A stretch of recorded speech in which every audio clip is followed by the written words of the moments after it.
માંડલમાં તંત્ર દ્વારા દબાણ દૂર કરવાની કાર્યવાહી। માંડલના હાંસલપુર ગામે સરકારી પડતર જમીન ઉપરથી તંત્ર દ્વારા દબાણ દૂર કરવાની કાર્યવાહી શરૂ કરાઈ છે। 3520 ચોરસ મીટરમાં જમીનમાંથી દબાણને કલેક્ટર પ્રાંતના આદેશથી દૂર કરી દેવાયું છે।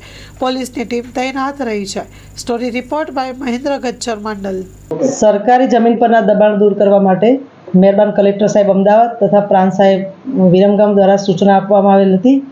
એ સૂચનાના સુચારુ અમલ માટે હાંસલપુરના સર્વે નંબર 376 અને 377 વાળી જમીન પૈકીનું 3524 ચોરસ મીટર ઉપરનું રહેઠાણ હેતુનું દબાણ દૂર કરવા પ્રથમ દબાણદારોને નોટિસ આપવામાં આવેલ હતી અને એમને તારીખ 17/1/2025 સુધીમાં દબાણ દૂર કરવા માટે સૂચના આપી હતી અને છતાં તે લોકોએ સ્વમેળે દબાણ દૂર નહીં કરતા દબાણ દૂર કરવાનો કાર્યક્રમ રાખવામાં આવ્યો હતો અને પોલીસ કર્મચારીઓ RNBના કર્મચારીઓ સાથે સંકલનમાં રહી અને રહેઠાણ હેતુનું દબાણ દૂર કરવામાં આવેલું હતું અને આશરે 16 લાખ જેટલી કિંમતની જમીન પરનું દબાણ દૂર કરી અને જમીન સરકાર હસ્તક લેવામાં આવી હતી।